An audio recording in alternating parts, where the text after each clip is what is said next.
упал и умер. В Согде при невыясненных обстоятельствах скончался солдат-срочник. Подписывайтесь на обновление, то чем будете в курсе всего самого важного.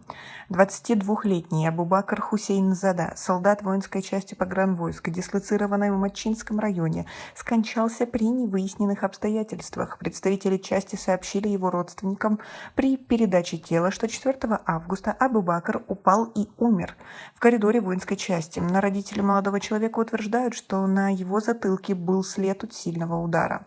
После проведения судмедэкспертизы он был похоронен 5 августа в своем родном кишлаке Овчи района Деваштич Сагдийской области.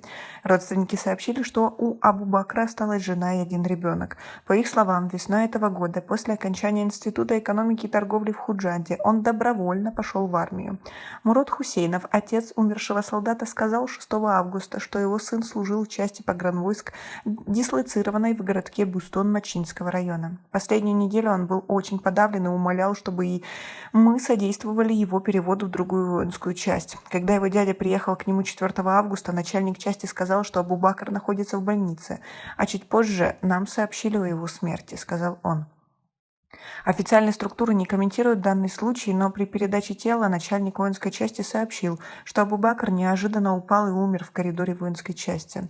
Отец умершего солдата не верит этому объяснению и говорит, что на затылке и шее сына были следы от сильного удара.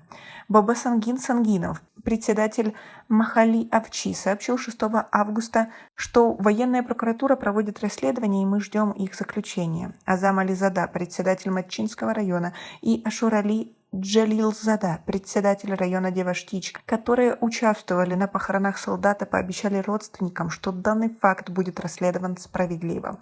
Родственники умершего солдата сообщили, что на сегодняшний день двое сослуживцев Абубакра задержаны, но других подробностей у них нет. Абубакр был старшим ребенком в семье, окончил Институт экономики и торговли в Худжанде, по специальности бухгалтер, и в мае добровольно пошел служить в армию. После службы он хотел работать в банковской сфере. Правительство Таджикистана в отправленном в Комитет ООН по правам человека докладе сообщило, что с 2019 по 2021 годы из-за неуставных отношений, жестокого обращения с новобранцами и превышения командирами своих должностных полномочий в таджикской армии погибло более 100 солдат. Таджикские власти каждый раз связывают смерть солдат с их болезнями или с несчастным случаем.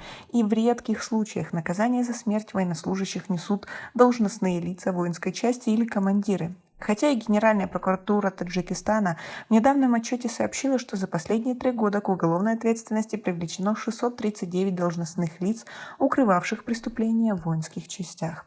Но, как мы видим, эта ситуация не искоренилась и продолжает существовать на сегодняшний день.